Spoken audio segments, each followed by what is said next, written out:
Ambassador, again, thank you for your presence here this afternoon. A couple of things I want to add to what you've been asked. First of all, let me start with agriculture. And the challenge, I think, is that at least when it comes to soybeans and grain sorghum, China is such a significant purchaser, or has been historically, that it's hard to overcome that with other trade agreements on a bilateral basis. But where are the greatest opportunities for agriculture if you were taking a trade mission and you're a farmer or farm group in Kansas, I mean, India is one that comes to mind, particularly for grain sorghum, and yet it's such a difficult country to crack.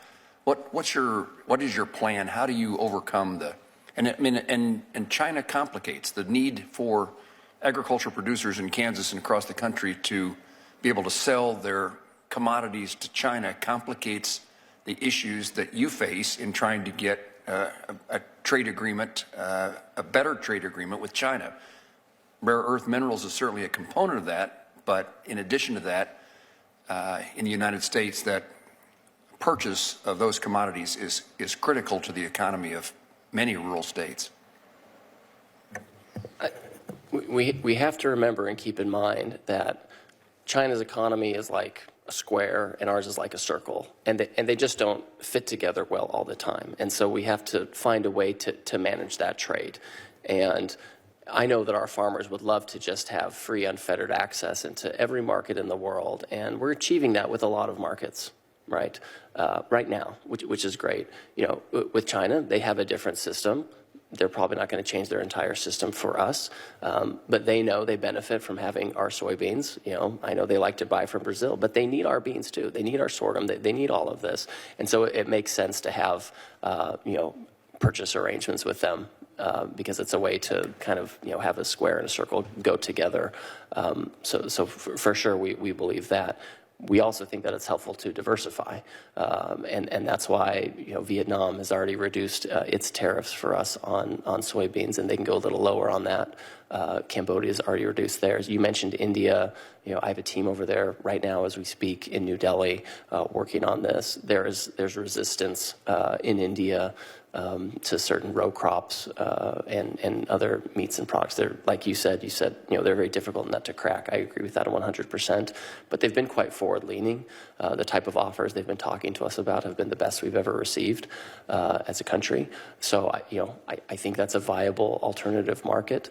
And then we talk about there are biofuels. There are other countries that want biofuels that can be derived from soybeans. So we're trying to kind of touch every base in every country to make sure we can be diversified. And of course, we want to maintain that relationship with China. They need our product and we want to sell it. You touched on one of my points that was going to be is that biofuels is another component of how we can export agriculture commodities.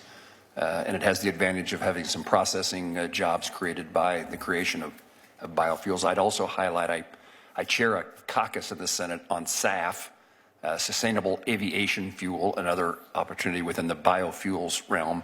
What's the prognosis on ethanol and other biofuels, soy diesel and others in the global economy as far as trade? Well, certainly with ethanol, that's been an area of broad market access. We have a huge new quota that we've obtained in the United Kingdom. We have a lot of other countries who, during our negotiations, have agreed to open their markets for U.S. ethanol. So that's a big win. With SAF, we have the European Union that has agreed to a commitment to buy $750 billion in U.S. energy products over the next few years. That includes oil and gas, but also anything else like biofuel or SAF. So there are, and that's a major market, obviously. This is certainly outside USTR, but the photo that's behind me came from a number of years ago when I was in Kensington, Kansas, and driving down a street called Railroad Avenue, which normally in small towns lend itself to going by the grain elevator. I could hardly see the grain elevator because of the grain sorghum that is piled on the ground because there's no space in the elevator. This was and is now returned to be the circumstance in communities across Kansas. And so it highlights the magnitude of what we have to sell and how important your job is. Again, the part that is outside your realm, but as an advocate for farmers that you are, I would highlight the importance of food aid programs. USDA has those, Food for Peace, McGovern-Dole, legislation that Senator Hoeven and I are involved in, bring that program into the Department of Agriculture from USAID and the State Department. We're trying to find the right place in this administration in which feeding hungry people around the globe has a future.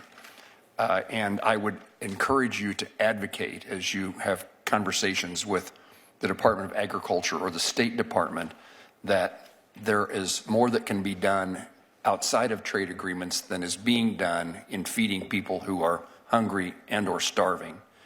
And I think the last number I knew that our feeding hungry people globally represented about 13% of the market of commodities in the United States.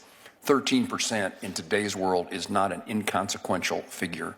And all I'm asking of you is that in your discussions within the administration, would you please highlight the opportunity that can be made outside USTR as far as what is a market for agriculture commodities grown in the United States, and it has the additional moral component of feeding people who are hungry.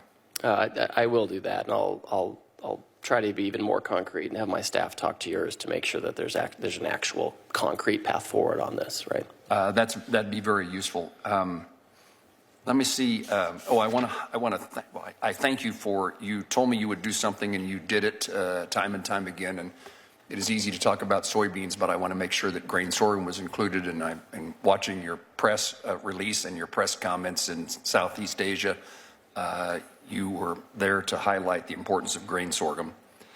And then, in addition to an agricultural state, we got a number of things, how we earn a living in Kansas, but one of the significant ones is aviation.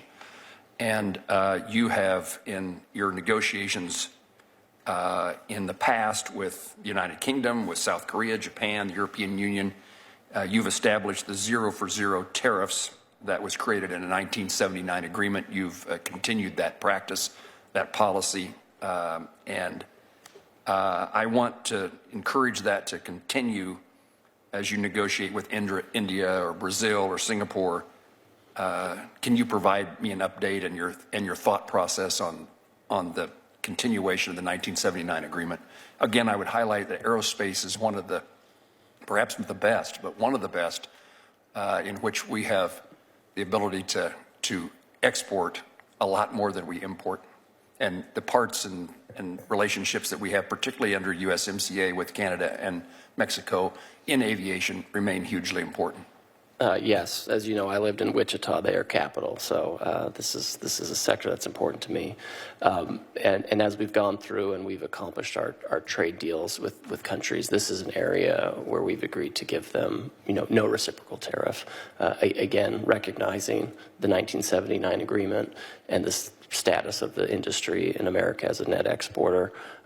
With Brazil, India, Singapore, we don't have deals yet with these countries. With India, it's fairly far advanced. And my expectation, we can certainly talk about, extending treatment to those countries as well if they're willing to, play ball and come to the table and give the United States the market access it should have. Subscribe to Oneindia and never miss an update. Download the Oneindia app now.